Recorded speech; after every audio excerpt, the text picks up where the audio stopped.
Guys आज हम लोग फिर से पढ़ने जा रहे हैं सोशल इकोनॉमिक और political condition of Russia before 1905। तो ये बोला चाहता है कि जो 1905 का रिवॉल्यूशन हुआ रशिया में, उससे पहले सोशल इकोनॉमिक और पॉलिटिकल कंडीशन क्या था रशिया का। तो सोशल कंडीशन था कि, तो आगे पढ़ते हैं।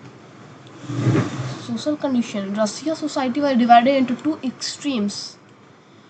रसिया की जो सोसाइटी थी वो दो एक्सट्रीम्स में डिवाइड थी, नोबल्स और पीजेंट्स में डिवाइड थी। About 85% of population are poor. मतलब जो हमारे रशिया का सोशल कंडीशन था उसमें 85% ऐसे लोग थे जो पुअर थे। Most churches on the land, और सबसे ज़्यादा लैंड जो थे चर्चेस ने ओन कर रखी थी। Workers in cities face long hours and low wages.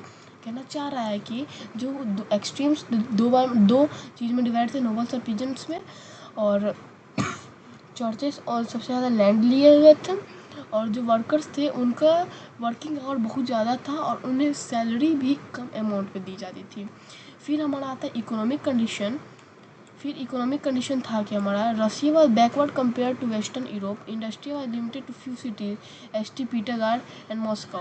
Economic condition में था कि जो हमारा इंडस्ट्रीज था वेस्टर्न यूरोप में वो सिर्फ दो ही जगह था, पीटरगार्ड और मॉस्को में, और इसीलिए वहाँ का इकोनॉमिक कंडीशन भी बहुत ही ख़राब था। एग्रीकल्चर और main occupation, but peasants remain burden to heavy taxes and debts. लेकिन उसमें भी कम सैलरी के साथ भी पीजेंट्स को हैवी टैक्सेस और डेब्ट्स भरने पड़ते थे।